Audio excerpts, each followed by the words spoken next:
సంఖ్యాకాండము 34వ అధ్యాయము. మరియు యెహోవా మోషేకు ఇలాగు సెలవిచ్చెను, నీవు ఇశ్రాయేలీయులతో కనాను దేశమున అనగా పొలిమేర్ల చొప్పున మీరు చీట్లు వేసి స్వాస్థ్యముగా పంచుకొను కనాను దేశమున మీరు ప్రవేశించుచుండగా మీ దక్షిణ దిక్కు సీను అరణ్యము మొదలుకుని ఎదోము సరిహద్దు అనగా మీ దక్షిణపు సరిహద్దు ఉప్పు సముద్రం యొక్క తూర్పు తీరము వరకు ఉండును. మీ సరిహద్దు దక్షిణము మొదలుకుని అక్రబ్బీము కనమ యొద్ద తిరిగి సీను వరకు వ్యాపించును. అది దక్షిణము నుండి కాదేశు బర్నేయ వరకు వ్యాపించి అక్కడ నుండి అసరద్దారు వరకు పోయి అక్కడ నుండి అస్మోను వరకు సాగును. అస్మోను నుండి ఐగుప్తు నది వరకు సరిహద్దు తిరిగి సముద్రము వరకు వ్యాపించును. పడమటి సరిహద్దు ఏదనగా మహాసముద్రము, అదే మీకు పడమటి సరిహద్దుగా ఉండును. మీ ఉత్తరపు సరిహద్దును మహాసముద్రము యొద్ద నుండి హోరు కొండ వరకు ఏర్పరచుకొనవలెను. హోరు కొండ యొద్ద నుండి హమాతునకు పోవు మార్గము వరకు ఏర్పరచుకొనవలెను. ఆ సరిహద్దు సెదాదు వరకు వ్యాపించును. అక్కడ నుండి సరిహద్దు జిప్రోను వరకు వ్యాపించును. దాని చివర అసరేనాను నొద్ద ఉండును. అది మీకు ఉత్తరపు సరిహద్దు. తూర్పు సరిహద్దు అసరేనాను నుండి షపాము వరకు మీరు ఏర్పరచుకొనవలెను. షపాము నుండి సరిహద్దు ఐనీకు తూర్పున రిబ్లా వరకు ఉండును. ఆ సరిహద్దు దిగి తూర్పున కిన్నెరెతు సముద్రము నొడ్డున తగిలి ఉండును. ఆ సరిహద్దు యార్దాను నది వరకు దిగి ఉప్పు సముద్రము దనుక వ్యాపించును. ఆ దేశము చుట్టూనున్న సరిహద్దుల మధ్యనున్న దేశము మీదై ఉండునని వారికి ఆజ్ఞాపించుము. మోషే ఇశ్రాయేలీలతో మీరు చీట్ల చేత పొందబోచున్న దేశమిది. యెహోవా 9 గోత్రములకును అర్ధగోత్రములకును దీనిని ఇయ్యవలెనని ఆజ్ఞాపించెను. ఏలయనగా తమ తమ పితరుల కుటుంబముల ప్రకారము రుబేనీయులను గాదీయులను తమ తమ స్వాస్థ్యములను పొందిరి. మనష్య అర్ధగోత్రపు వారు తమ స్వాస్థ్యము పొందిరి. ఆ 2 గోత్రపు వారును అర్ధగోత్రపు వారును సూర్యోదయ దిక్కున అనగా తూర్పు దిక్కున యెరికో యొద్ద యొర్దాను యువతల తమ తమ స్వాస్థ్యములను పొందిరని చెప్పెను. మరియు యెహోవా మోషేకు ఇలాగ సెలవిచ్చెను, ఆ దేశమున మీకు స్వాస్థ్యముగా పంచిపెట్టవలసిన వారెవరనగా యాజకుడైన ఎలియాజరును నూను కుమారుడైన యెహోషువయు. మరియు ఆ దేశమును మీకు స్వాస్థ్యముగా పంచిపెట్టుటకు ప్రతి గోత్రములో ఒక్కొక్క ప్రధానిని ఏర్పరచుకొనవలెను. వారెవరనగా యూదావారి గోత్రములో యెఫున్నె కుమారుడైన కాలేబు, షిమ్యోనీల గోత్రములో అమీహుదు కుమారుడైన షమూయేలు, బెన్యామీనీల గోత్రములో కిస్లోను కుమారుడైన ఎలీదాదు, దానీల గోత్రములో యొగ్లీ కుమారుడైన బుక్కీ ప్రధాని, యోసేపు పుత్రులలో ఏఫోదు కుమారుడైన హన్నీయేలు మనష్షీల గోత్ర ప్రధాని, ఎఫ్రాయిమీల గోత్రములో షిఫ్తాను కుమారుడైన కెమూయేలు ప్రధాని, జబూలూనీల గోత్రములో పర్నాకు కుమారుడైన ఎలీషాపాను ప్రధాని, ఇస్సాకారీల గోత్రములో అజాను కుమారుడైన పల్తీయేలు ప్రధాని, ఆషేరీల గోత్రములో షెలోమీ కుమారుడైన అహీహూదు ప్రధాని, నఫ్తాలీల గోత్రములో అమీహుదు కుమారుడైన పెదహేలు ప్రధాని. కనాను దేశములో ఇశ్రాయేలీలకు వారి వారి స్వాస్థ్యములను పంచిపెట్టుటకు యెహోవా ఆజ్ఞాపించిన వారు వీరే.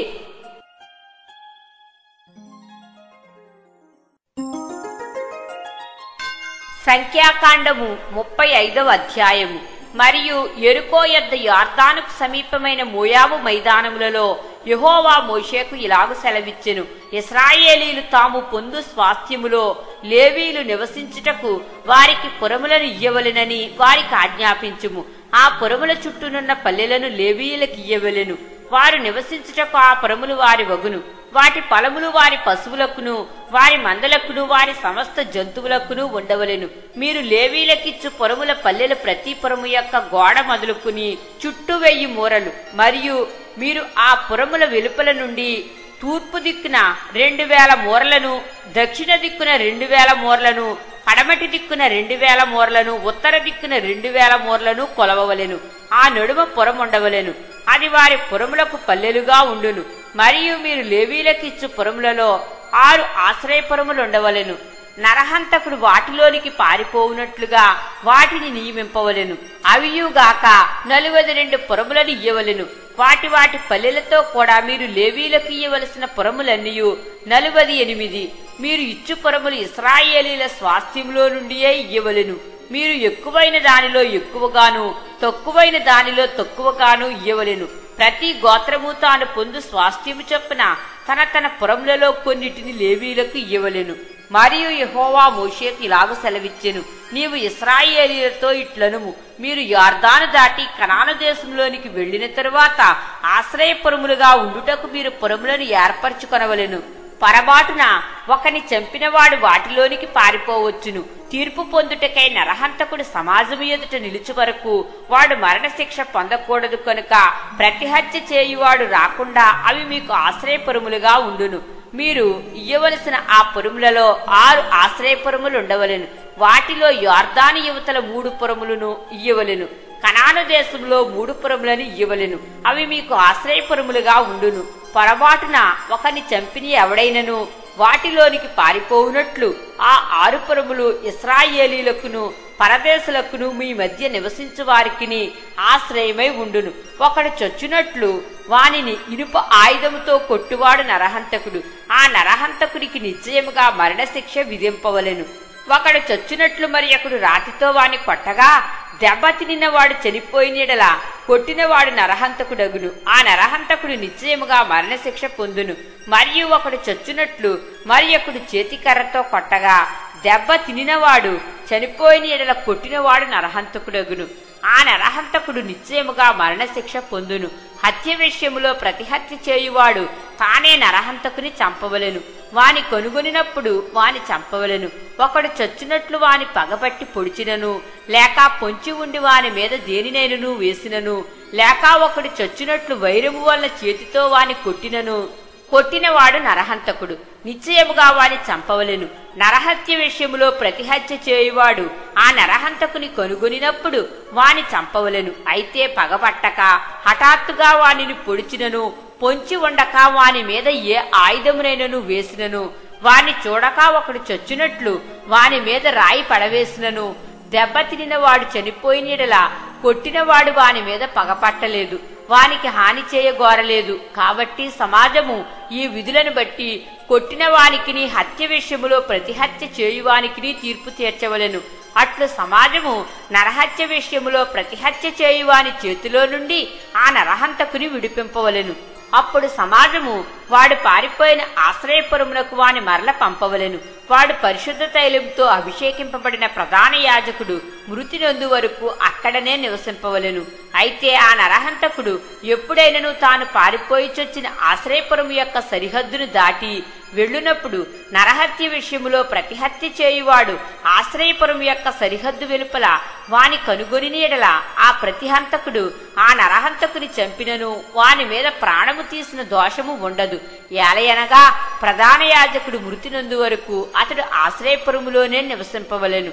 ప్రధాన యాజకుడు మృతి నొందిన తరువాత ఆ నరహంతకుడు తన స్వాస్థ్యమున్న దేశమునకు తిరిగి వెళ్లవచ్చును.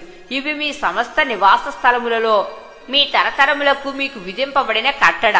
ఎవడైనను ఒకని చావగొట్టినీడలా సాక్షుల నోటి మాట వలన ఆ నరహంతకునికి మరణశిక్ష విధింపవలెను. ఒక సాక్షి మాట మీదనే ఎవనికిని మరణశిక్ష విధింపకూడదు.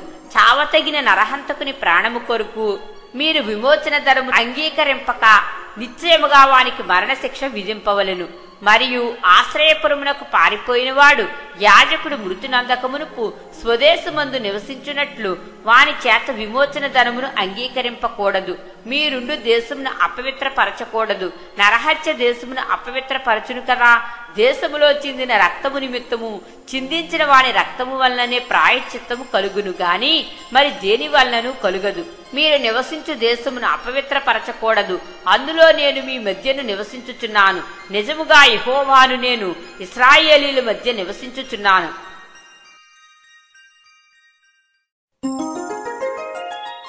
సంఖ్యాకాండము 36వ అధ్యాయము. యోసేపు పుత్రుల వంశములలో మాకీరు కుమారుడును మనష్షే మనుమడునైన గిలాదు యొక్క పుత్రవంశముల పెద్దలు వచ్చి మోషే ఎదుటను ఇశ్రాయేలీల పితరుల కుటుంబముల ప్రధానుల ఎదుటను మాటలాడి ఇట్లనిది, ఆ దేశమును వంతు చీట్ల చొప్పున ఇశ్రాయేలీలకు స్వాస్థ్యముగా ఇయ్యవలెనని యెహోవా మా ఏలినవానికి ఆజ్ఞాపించెను.